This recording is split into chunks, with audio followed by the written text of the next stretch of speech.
Caracol Radio presenta El cielo y el infierno en las culturas del mundo. Una producción de José Manuel Restrepo. Un saludo muy especial para los oyentes de la cadena Caracol. Nuestro tema de hoy tiene que ver con ese lugar o estado espiritual que distintos pueblos y culturas asocian con una vida mejor después de la muerte. El tema, el cielo. Aquella recompensa que las distintas culturas le ofrecen a los justos después de la muerte. Para algunos, un lugar donde se goza de la presencia de Dios, para otros, una morada espiritual reservada a los virtuosos. En nuestro recorrido de hoy nos vamos a encontrar con términos y palabras que se utilizan para describir el lugar o estado espiritual. Hay momentos en que hablaremos de paraíso, de Edén, jardín del Edén, reino celestial, la gloria y muchos términos particulares que se usan en determinadas culturas. Para unos es un destino final para los justos, para otros es un lugar de espera para el juicio final y finalmente es una escala a la espera de la próxima reencarnación para quienes esperan que va a haber una reencarnación. Pero en general es un estado de liberación del sufrimiento de este mundo. Nuestros antepasados nativos todos tenían su propia concepción de cielo o paraíso. Los aztecas, que creían en 13 niveles de recompensas que daban lugar a 13 cielos. Los mayas, que consideraban el cielo como otro componente más del cosmos. Los chibchas, que concebían el cielo como ese lugar donde se producía la adecuada conexión entre la naturaleza y la espiritualidad de los hombres con los dioses. Los incas, que lo veían como un lugar, más que como un lugar, lo veían como parte de un mundo superior, donde vivían los dioses y donde llegaban nuestros antepasados fallecidos. Los mapuches igualmente tenían el Huenu Mapú, que hacía parte de ese mundo superior reservado a los dioses, a los hombres de bien y a los antepasados. Y hay una contraparte que es el infierno, pero desde la historia antigua el concepto de premio a los justos está acompañado por un suplicio diabólico para aquellos que hayan tenido un comportamiento perverso, que es el infierno. Entonces, más aún, el miedo al castigo ha sido incluso más determinante del comportamiento que la esperada gratificación por las buenas costumbres.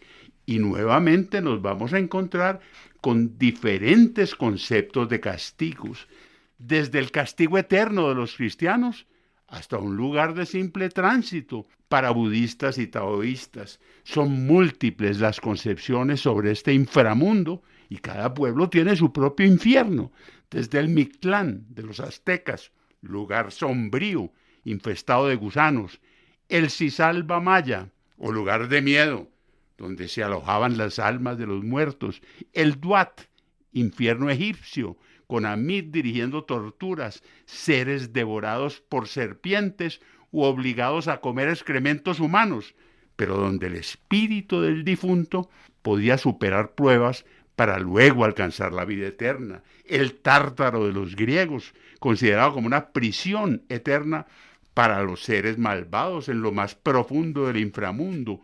El Naraka hindú, un reino de tormento y castigo para quienes hubieran cometido pecados en el mundo terrenal. Nuestro infierno cristiano, un lugar de castigo con fuego eterno, un lugar de separación permanente de Dios, destinado a quienes mueren en pecado mortal. Curiosamente, los judíos no tienen lugares de tormento eterno.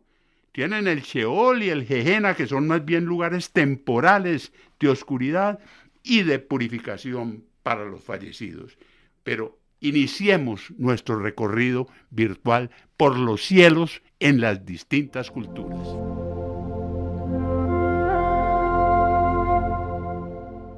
Bueno, empecemos con el cielo de griegos y romanos. Para griegos y romanos, el cielo era el lugar donde habitaban los dioses. Para los griegos, el rey del cielo era Urano, aunque después su hijo Zeus le usurpa el poder y establece la bóveda celestial de los griegos en la cima del monte Olimpo. Para los romanos, el dios del cielo era Júpiter, también conocido como Caelus. Pero para los romanos, el cielo no tenía un lugar físico determinado como el Olimpo de los griegos, más bien un lugar de dominio de sus dioses. Dioses que desde el cielo se manifestaban a través de lo que se llama hierofanías o manifestaciones sagradas como rayos, truenos, vientos, que garantizaban el orden de las cosas. El acceso a Olimpo en un principio era muy restringido para los griegos y solamente podían ingresar dioses y héroes. Poco a poco se fue ampliando el concepto y además de héroes y dioses, se permitió la entrada a personas relacionadas con los dioses y en general a todas las personas justas. Su cielo recibió el apelativo de Campos Elíseos y allí justos y héroes tenían la posibilidad de disfrutar todo aquello que les gustaba disfrutar en vida. Hablemos del óvulo de Caronte, tanto para griegos como para romanos. Para poder acceder a los Campos Elíseos había un requisito previo, un tránsito adecuado de la vida a la muerte. Griegos antiguos como Aristófanes y Eurípides y autores romanos como Virgilio y Luciano nos hablan del óvulo de Caronte.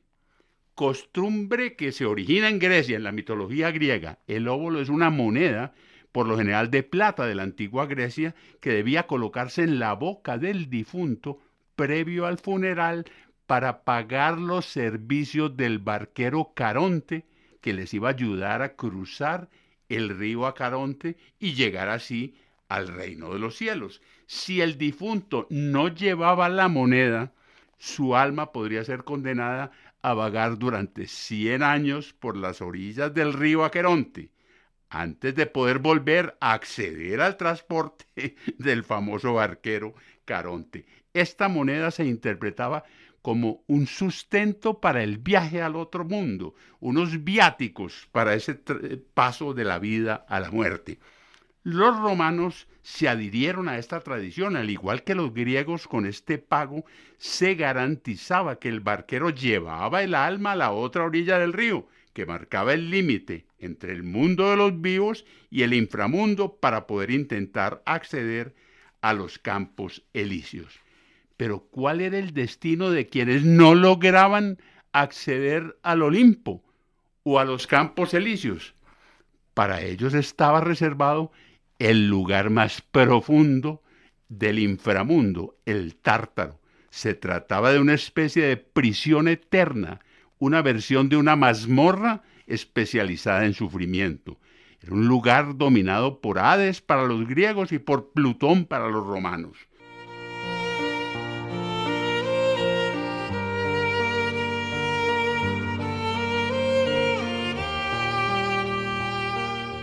Hablemos ahora del cielo de los antiguos egipcios.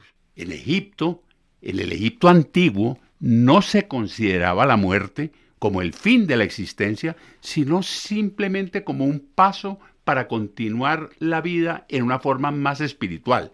En los tiempos más antiguos, solo los faraones podían llegar a un cielo que ellos llamaban Auro, que se representaba como el útero de la diosa Nut. Ya en la época del llamado Imperio Nuevo, estamos hablando nuevo, 1550 años antes de Cristo, aquella época dorada de gran desarrollo económico, van a presentarse cambios importantes, porque van a aparecer dos muy importantes textos funerarios egipcios.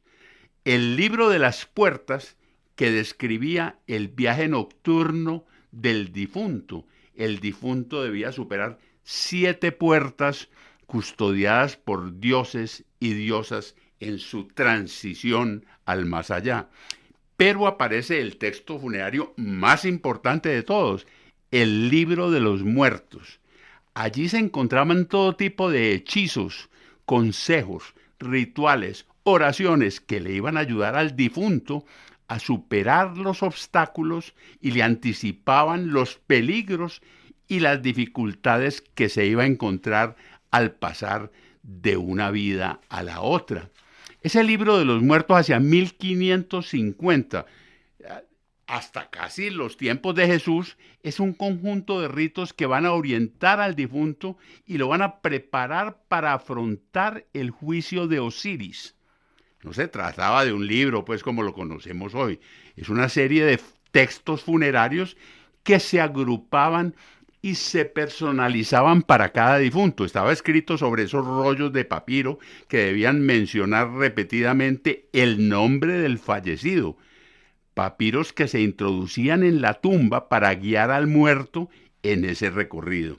Era preparado por unos escribas, unos especializados escribas que los contrataba el muerto, aún en vida, o los familiares ya después de que el tipo haya fallecido. Su función final era prepararlos para enfrentarse al dios Anubis, que los iba a conducir al juicio final de Osiris. La muerte no era solamente un final biológico, sino un acontecimiento religioso y social que implicaba todo un ritual funerario para facilitar su tránsito al más allá. Para los egipcios, y repito, ya no solo para los faraones, esos ritos funerarios eran la ceremonia, la tumba, la momificación, y se vuelven trascendentales todos estos temas, puesto que la meta era poder regresar algún día al mundo con el mismo cuerpo físico original y mantener rasgos y sensaciones. En ese proceso de momificación se mantiene la costumbre ancestral de manejar separadamente del resto del cuerpo los órganos internos, y estos se almacenaban en unas urnas especiales llamadas vasos canopos, donde se preservaban para una futura resurrección, y en el resto del cuerpo solamente permanecía internamente el corazón. Había que hacer todo bien, pues luego el dios Anubis los guiaba hasta Osiris, y este era el responsable del juicio y determinaba quiénes iban directamente al Auru o bóveda celestial y quiénes se tenían que quedar en ese sitio temporal del Duat. Esto lo determinaba, era un resultado de un pesaje del corazón y una cosa que ellos llamaban la confesión negativa.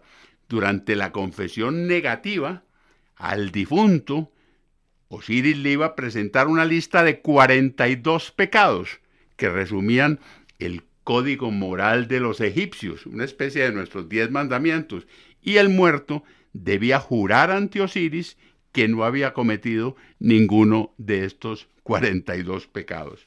De no superar el juicio, el fallecido era enviado al Duat, que era su versión del infierno, aunque no tenía una connotación de castigo eterno. Era más bien una etapa en la que el difunto debía deambular en medio del caos, seguir sorteando los peligros que generaban seres malignos a la espera de que Osiris aceptara darle una nueva posibilidad de resurrección. Pero ahora hablemos un poco de la concepción de cielo e infierno de los practicantes de las tres principales religiones de China y el Lejano Oriente, el budismo, el taoísmo y el confucianismo. De las tres, sin duda, el budismo es la que se dispersó por distintas regiones del mundo, mientras que taoístas y confucianistas se concentraron principalmente en la China. Para el budismo, que no es una religión teísta, o sea, no está vinculada con ningún dios, todo gira en torno del concepto del ciclo continuo de reencarnación. El budismo, y pueden ser unos 500 millones de personas, es más una filosofía cuyos practicantes buscan la paz espiritual.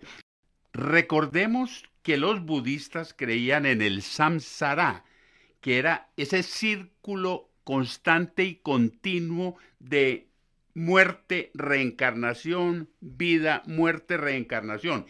Y para ellos el cielo o saga era el reino donde uno podía renacer y romper con el samsara. El budista entonces buscaba permanentemente el nirvana, que era un estado de paz espiritual y de libertad. Se trataba de buscar con esfuerzos propios practicando la meditación hasta encontrar la paz y la sabiduría infinita, para lograr escaparse de ese samsara para el cual estaban predestinados. Vuelvo y repito, para escaparse de ese ciclo eterno de vida, muerte, reencarnación. Entonces ellos parten del concepto que la vida es imperfecta, que está llena de sufrimientos que están originados en el deseo. Entonces luchan por alcanzar el nirvana, por apagar los deseos, y con el nirvana lograban interrumpir esa rueda eterna de reencarnaciones. Entonces, para el budista, ni el cielo ni el infierno son lugares físicos, son simplemente unos estados espirituales.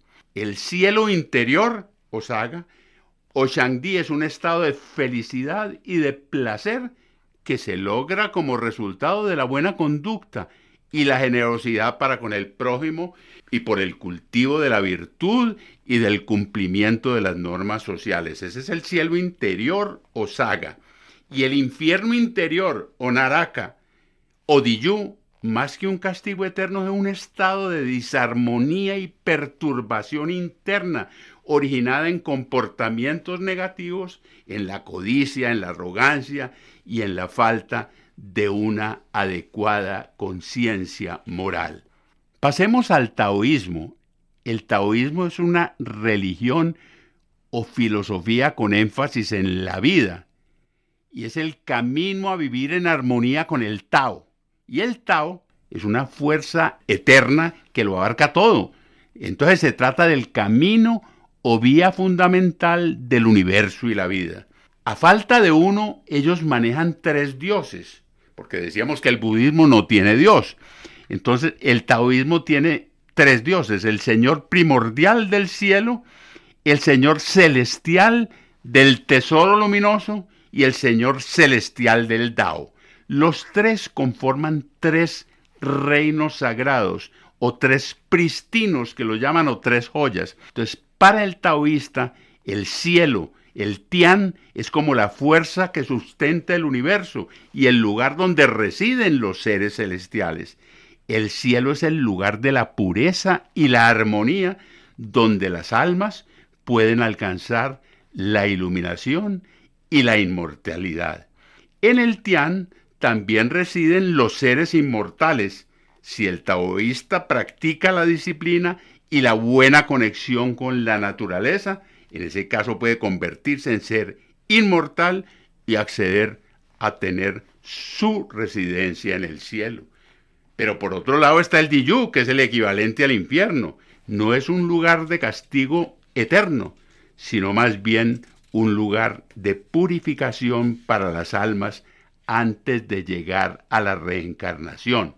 Los dioses que manejan el Diyu tienen la posibilidad de juzgar a las almas que allí llegan y pueden concederles la oportunidad de redimirse y acceder al Tian.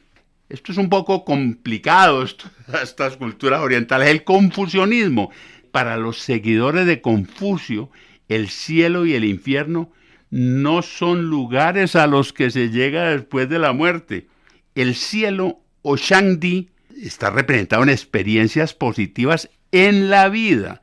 Son un estado del ser que ha conseguido armonía y paz interior gracias a las buenas acciones y a la moralidad del individuo. Entonces se trata de el cielo o Shangdi, es un cielo interior.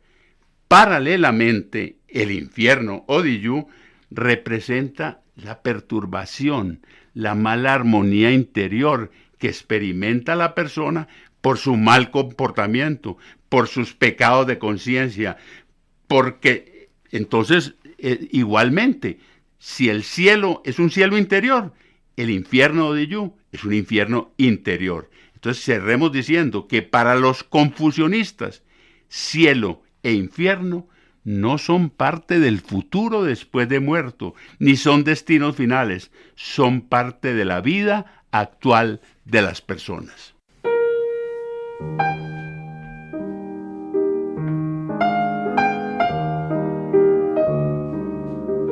Cerremos esta primera parte del programa sobre el cielo con el cielo de los hindúes. El hinduismo es una de las religiones más antiguas del mundo. No tiene un profeta líder, no tiene un fundador reconocido, ni tiene un texto que unifique sus doctrinas. O sea, no tiene una Torá, no tiene un Corán, no tiene una Biblia. Para el hindú, el cielo no es un solo lugar. Su paraíso tiene diversos mundos que ellos llaman lokas, lokas con K. El cielo para ellos es Svarga, que es la residencia del hindú en el paraíso, mientras le llega su nueva reencarnación. O sea, ellos piensan es en la reencarnación. Y este cielo está compuesto por una serie de lokas con K. Se trata de 7 mundos superiores que constituyen los verdaderos cielos, donde viven los dioses y son la cuna de la verdad.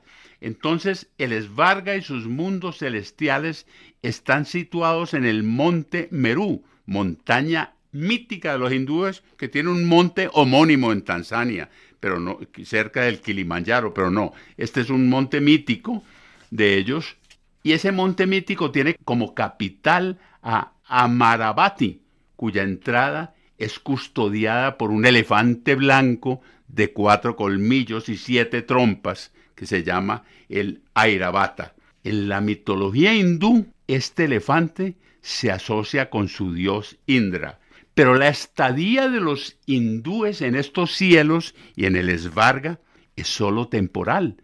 Allí solo reposan antes de volver a nacer para su reencarnación, según su karma y antes de iniciar ese ciclo continuo que hablábamos del samsara. En las reencarnaciones gozan de los frutos de las buenas obras en sus vidas pasadas. Igualmente se sufre por el resultado de las malas acciones. Entonces, cuando muere el hindú, su alma sale del cuerpo. El cuerpo es cremado y sus cenizas se dispersan en un río como el Ganges, y su atman o alma inicia el recorrido al samsara o ciclo continuo de reencarnación. El alma del fallecido va al Svarga a esperar su siguiente reencarnación, que está influenciada por su karma, que acumula acciones y pensamientos de vidas pasadas.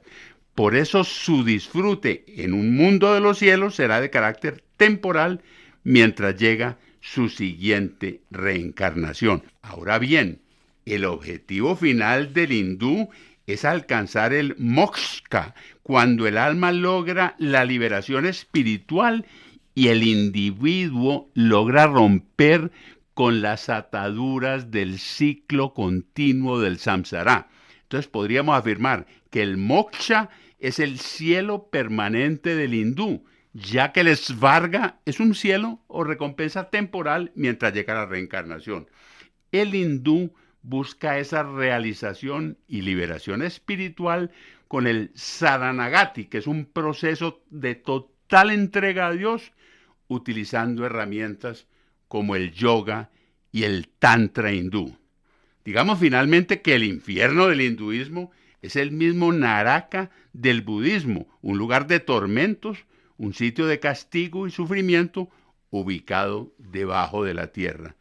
Lo describen como una llanura oscura, congelada, rodeada de montañas también congeladas, azotada por permanentes ventiscas, y está reservado para personas que han cometido pecados graves durante su vida temporal o terrenal.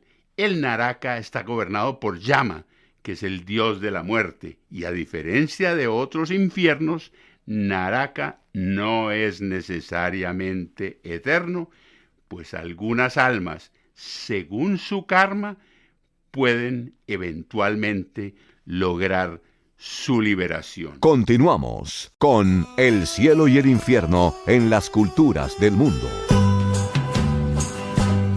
El concepto de cielo o infierno entre los pueblos indígenas antes de la llegada de los misioneros europeos difiere mucho de los conceptos occidentales.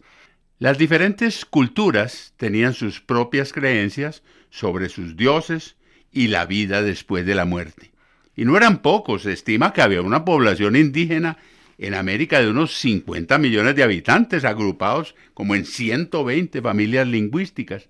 Pero hagamos un breve recorrido virtual por algunas de las principales civilizaciones precolombinas y compartamos algunos de sus conceptos particulares sobre el cielo y el infierno. Aztecas y mexicas, para ellos la muerte no era el final, era el inicio de una transición a otra vida y a otros lugares.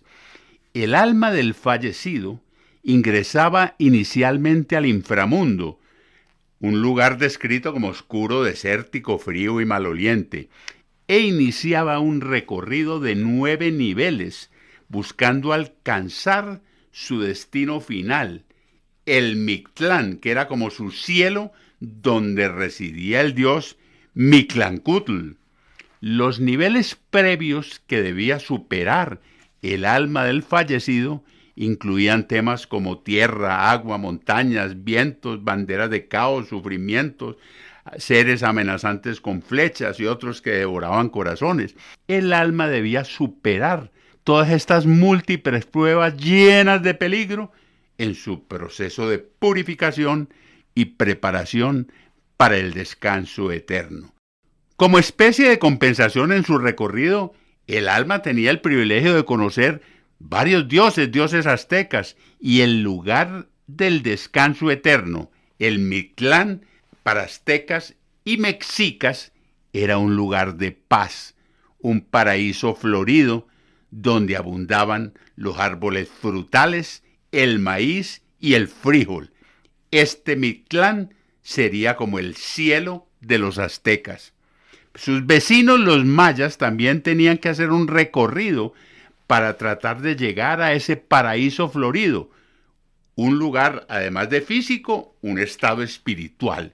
Asociaban su concepto de paraíso con el árbol de la ceiba, curiosamente, que brindaba sombra y conectaba el cielo, la tierra y con sus raíces el inframundo.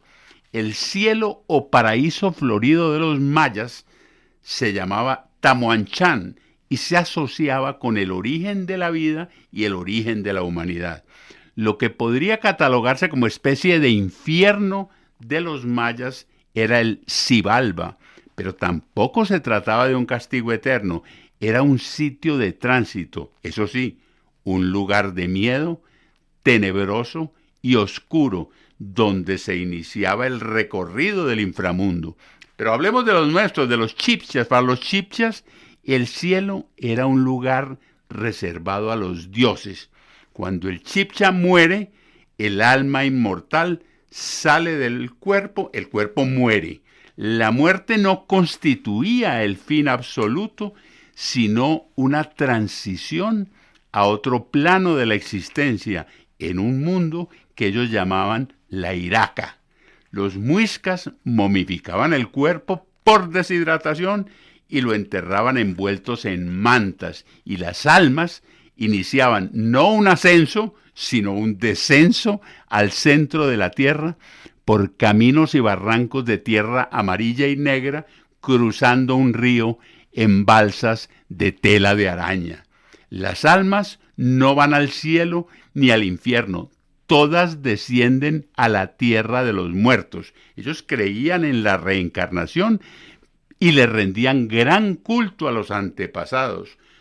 Todos descienden, nadie va al cielo, pero el alma del difunto continuaba su camino, y si recibía adecuados funerales, adecuados rituales y ofrendas, y si superaba un juicio final donde sus acciones en vida eran evaluados, podía llegar a la Iraca, donde encontraba descanso y felicidad sin preocupación, y lo más importante para ellos, en compañía de sus antepasados. En el cielo solo permanecía el dios Chiminichagua, supremo creador, acompañado por Suja, el sol, y por Chía, la luna. Pero hablemos de los incas. Los incas tampoco veían la muerte como un final, sino como una transición a otra vida. Los incas, que manejaban técnicas sofisticadas de momificación, Por ejemplo, los chinchorros del norte de Chile tenían técnicas de momificación de 7.000 años. O sea, eran más antiguas que los egipcios. Y le sacaban los órganos que se podían descomponer y rellenaban el cuerpo con fibras o plumas. Estas momias representaban lo que ellos llamaban huacas, y estas momias eran capaces de influir en la vida de los seres vivos. Pero estas huacas no iniciaban su recorrido de inmediato. Ellas permanecían 3 años en el mundo de los vivos y eran cuidadas por los parientes del difunto. Pasados 3 años las almas se despedían y se convertían en almas en lejanía, pero seguían con gran influencia sobre la vida de parientes y de comunidades. Las almas en lejanía, las que se lograban desplazar después de los 3 años, tenían 3 destinos posibles. El Hanapacha, paraíso celestial, equivalente al cielo, donde llegaban los incas más buenos y más honestos. El Caipacha, destino general de las almas de todos los seres humanos. Y el Ucupacha, oscuro y frío lugar del inframundo, donde iban las almas de quienes habían tenido una mala vida. Este sería el infierno de los incas.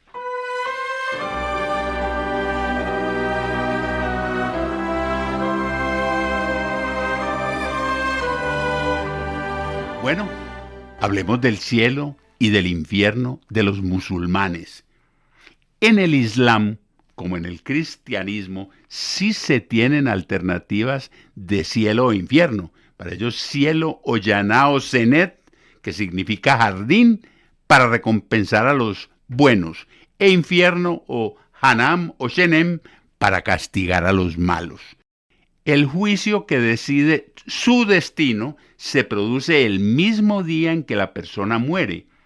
Pero si Alá lo decide, el alma del difunto puede permanecer un tiempo en una especie de purgatorio llamado Araf, mientras se decide si se le va a permitir entrar en el paraíso. Los musulmanes creen que volverán a Alá en un paraíso que consta de 7 niveles, también denominados 7 cielos, y en cada uno de ellos hay ángeles que deciden si el fallecido puede ascender a un cielo superior. El primero de ellos, Jannat al-Adán, recibe con toda justicia el apelativo de Jardín del Edén, residencias en palacios de perlas, rubíes y esmeralda. Pueden beber vino que corre por ríos de vino que no embriaga, y según el Corán, moradas de bien en jardines de residencia perpetua. Para entrar en él hay que reverenciar a Alá y practicar las doctrinas del Islam, por supuesto, obedecer todo lo de Mahoma. El siguiente cielo, llamado Jannat o Firdaus, un jardín situado muy cerca de la residencia de Alá. Entonces, las almas que habitan este segundo cielo tienen el gran privilegio de poder ver a Alá. Según el Corán, allí morarán los herederos del paraíso. Para acceder a este cielo, además de cumplir con las obligaciones del Islam, allí pueden llegar los que han hecho buenas obras y han practicado abiertamente la caridad.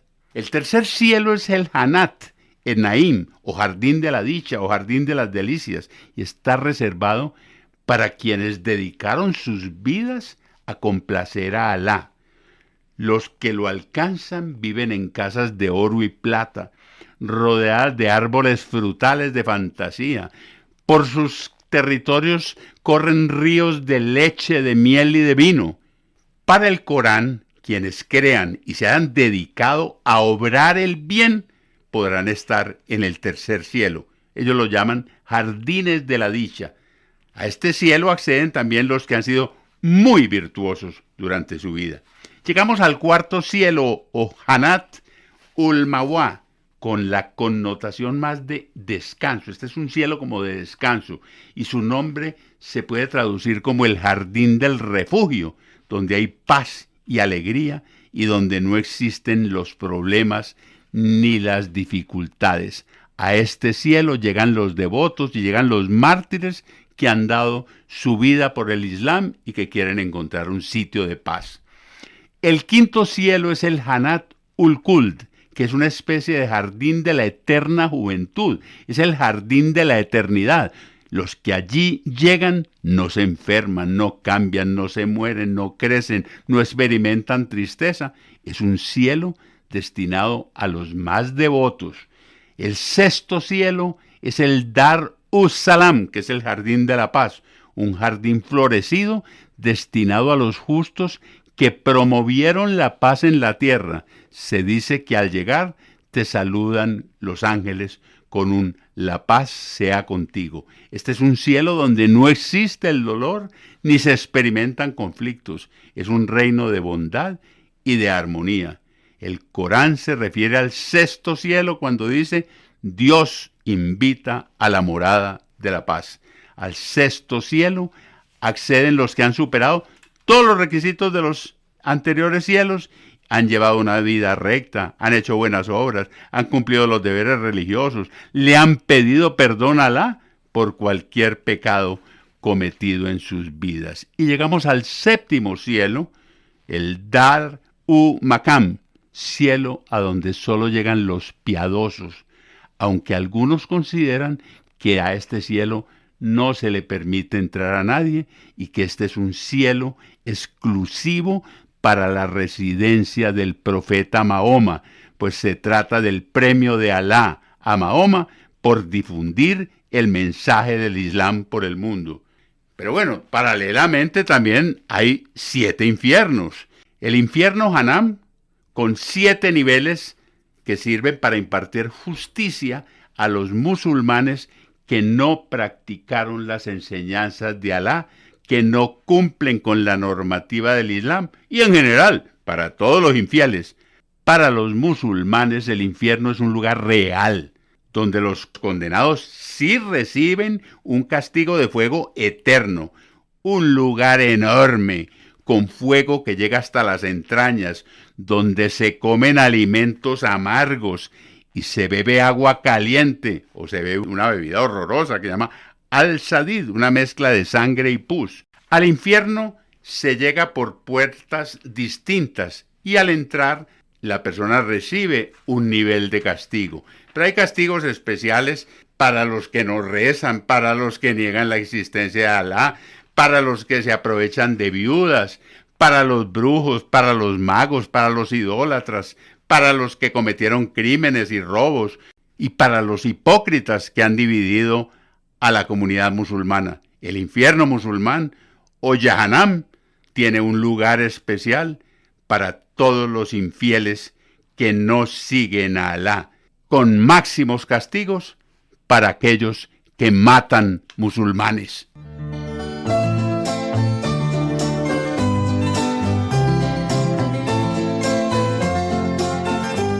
Hablemos ahora del cielo de los judíos. En general, el pueblo judío cree en un cielo, una vida en el más allá, donde las personas serán recompensadas por sus buenas acciones. Pero tratemos de compartir cómo se comporta el alma del judío cuando éste fallece, en contraste con el cielo y el infierno de otras religiones. Para los judíos, la vida no comienza cuando se nace, ni la vida termina cuando la persona se muere. Antes de nacer la persona, el alma ya existía. Había salido de Dios y es el alma la que le da la vida al cuerpo. El alma le daba la vida al cuerpo y le permite ver, escuchar, pensar y sentir. Con el cuerpo, el alma participó en buenas obras, celebró el Shabbat, oró, estudió, crió hijos, trabajó, obtuvo ingresos, repartió fondos entre los necesitados y contribuyó a una serie de hechos que tendrán efecto en el mundo venidero. Para ellos, el Olam Abba, esa alma, Oneshama, es inmortal y emprende su camino cuando el cuerpo muere hacia lugares más elevados. Cuando muere un sadik, una persona justa y piadosa, el alma, Oneshama, pasa a una tercera etapa, el jardín del Edén o Gan Edén, que equivale al paraíso terrenal donde Dios colocó a Adán y Eva cuando los creó. El jardín del Edén se describe como un bello jardín de gran belleza y abundancia. Pero no se trata de nuestra dimensión material, se trata de un estado de conciencia en la que el alma regresa a la presencia de Dios. Pero ahora, gracias a sus buenas obras, se trata de una presencia más cercana a Dios.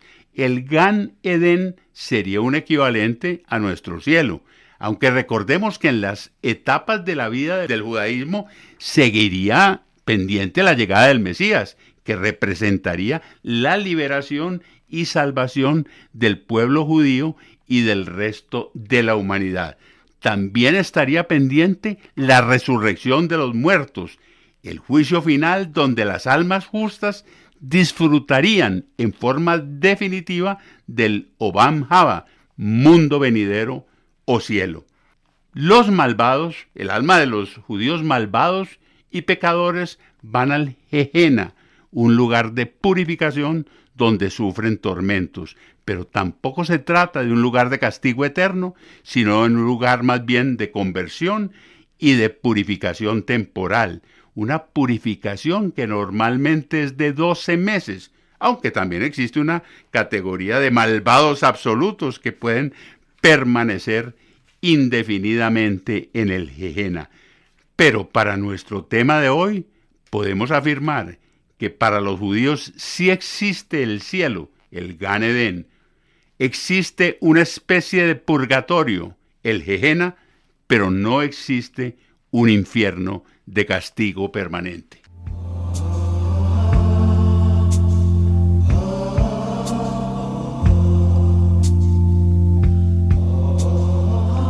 Bueno, nos queda el cielo cristiano.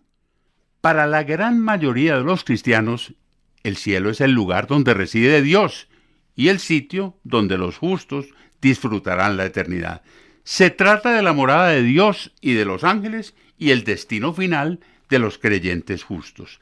Se trata también de la recompensa para quienes creyeron y honraron a Jesucristo, y los que allí lleguen podrán disfrutar de la presencia de Dios y vivir en un ambiente libre de dolor, de sufrimiento por toda la eternidad.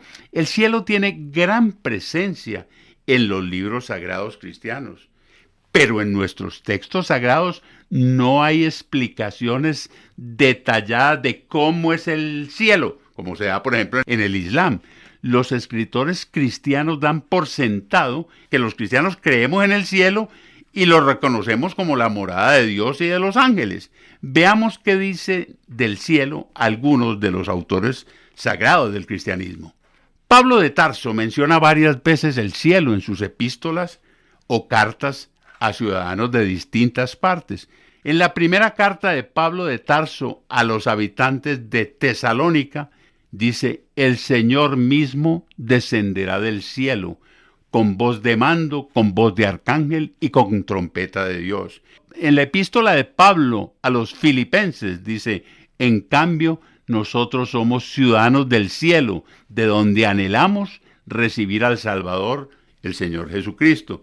Y en la primera epístola de San Pablo a los Corintios dice: de hecho, sabemos que si esta tienda de campaña en la que vivimos se deshace, tenemos de Dios un edificio, una casa eterna en el cielo, no construida por manos humanas.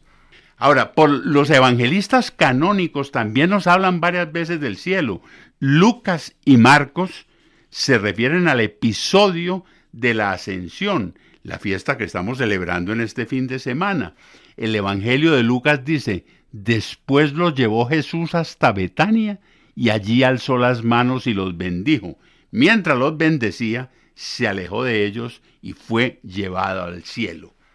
El Evangelio de Marcos, sobre el mismo tema, dice: después de hablar con ellos, el Señor fue llevado al cielo y se sentó a la derecha de Dios. Y los Hechos de los Apóstoles, es el libro del Nuevo Testamento que cubre los primeros años de la Iglesia, también habla de este episodio de la Ascensión.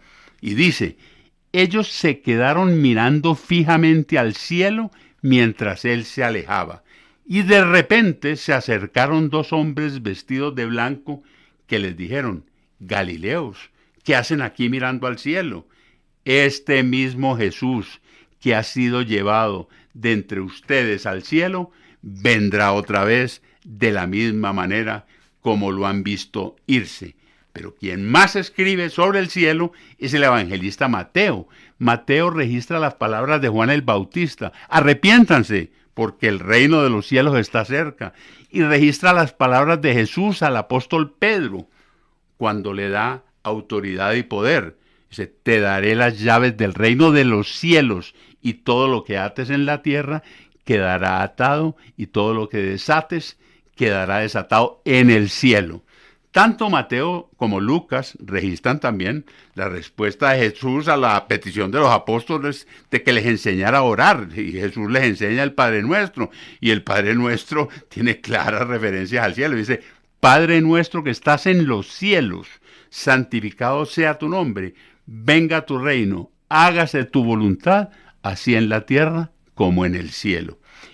Y Mateo hace varias referencias del cielo cuando narra los acontecimientos del Sermón de la Montaña. En una de ellas Jesús dice: no todo el que me dice Señor, Señor, entrará en el reino de los cielos, sino quien hace la voluntad de mi Padre que está en el cielo.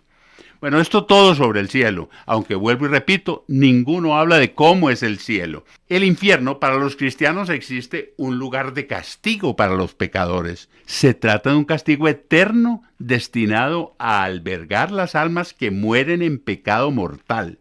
Se trata del Gehenna, donde además de castigo con fuego, los pecadores son privados de disfrutar de la presencia de Dios.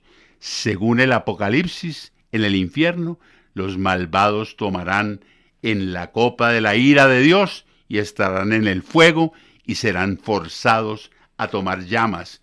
Mateo describe el infierno como un lugar de llanto y de crujir de dientes, y según San Mateo, Jesús lo llamaba Gehennas y lo describía como un lugar donde el gusano no muere y el fuego no es aplacado.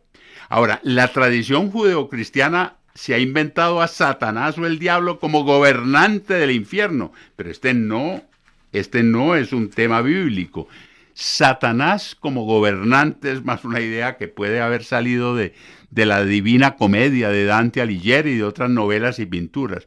La Biblia describe a Satanás simplemente como un ángel rebelde que se opone a Dios y un ser que practica el arte de engañar, de causar daño, como aparece en las tentaciones de Jesús que describe San Mateo. Ahora bien, hoy en día muchos teólogos y estudiosos ponen en duda la existencia del fuego eterno. Unos hablan de que, va a llegar un momento en que va a haber una destrucción de los malvados, y sin malvados no hay lugar al infierno. Otros hablan de que Dios, con su infinito poder, va a lograr finalmente una reconciliación universal de todas las almas. Tampoco habría lugar al infierno. Y otros dicen que todo lo escrito sobre el infierno es más simbólico y metafórico, y que el verdadero castigo que van a recibir los malvados es no poder disfrutar de la presencia de Dios. Pero si bien hay marcadas diferencias en lo que tiene que ver con las concepciones sobre el infierno, en lo que respecta al cielo, nos identificamos todos los cristianos. Además de reconocer al cielo como la morada de Dios, todos pensamos y soñamos con ese lugar como la morada actual de nuestros antepasados fallecidos, con quienes soñamos reunirnos algún día. Hasta un próximo programa.